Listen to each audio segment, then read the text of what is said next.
V news के साथ मैं हूँ राजा अब्रेज और मैं इस वक्त मौजूद हूँ वादी नीलम की यूनियन कौंसल लोअर ग्रेस में। ये इलाका तकरीबन 21,000 आबादी पर मुश्तमिल है, लेकिन बदकिस्मती से ये इलाका ज़िंदगी की जो बुनियादी ज़रूरियात हैं, सेहत, तालीम, बिजली जैसी सहूलियात से महरूम है।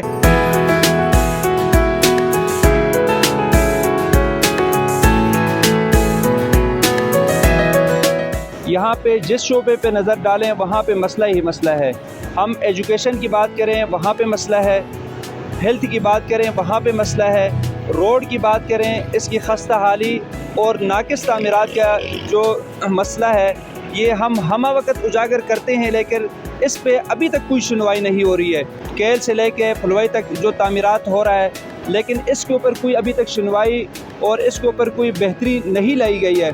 हम हुकूमत से ये मुतालबा करते हैं और ज़िम्मेदारान से, इंतज़ामिया से कि इस नाकिस काम को बेहतर किया जाए, फुलवाई हैडल पावर को तामीर किया जाए।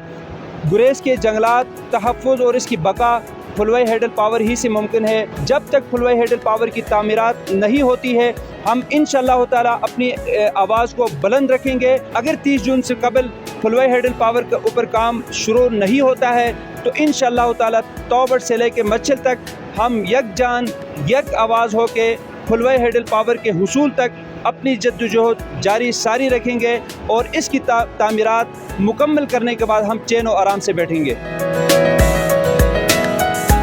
ऐसे गांव भी मौजूद हैं जहां पे एक डिस्प्रिन की गोली, पेनाडाल की गोली मुयस्सर नहीं है। ऐसे गांव भी मौजूद हैं जहां पे बिजली नाम की चीज़ नहीं है, ना सेहत, ना तालीम, ना रोशनी, कोई चीज़ भी यहाँ पे मौजूद नहीं है। हम बार बार ये कहते आ रहे हैं कि भाई हमारी सेहत का निज़ाम बेहतर करो, तालीम का निज़ाम बेहतर करो, बिजली का निज़ाम बेहतर करो, सर्विस का निज़ाम बेहतर करो। अब हम तंग हो चुके हैं, थक गए। अब बार बार उनसे कहने का तो अभी हमारे पास कुछ भी नहीं बचा। हम रोडों पे निकलेंगे तो तब जाके हमारा ये मसला हल होगा। हमारा सबसे जो आजकल बड़ा मसला है, यहाँ पर जो बिजली नहीं है हमारे पास। आए रोज़ यहाँ पर जंगलात का कटाव हो रहा है और जिसकी वजह से अगर यहाँ पर आइडल पावर लग जाए तो ये दरख्त जो है वो कटने से बच जाएंगे। आप अगर स्कूल की तरफ जाएं तो वहाँ स्कूल में टीचर्स की कमी और इंतहाई बदहाली का शिकार हैं। हॉस्पिटल में जाएं वहाँ पे डॉक्टर्स की कोई सहूलत मौजूद नहीं है। यहाँ पे 25,000 पे मुश्तमिल आबादी है, उसमें एक भी मेडिकल ऑफिसर नहीं है, कोई गायनेकोलॉजिस्ट नहीं है।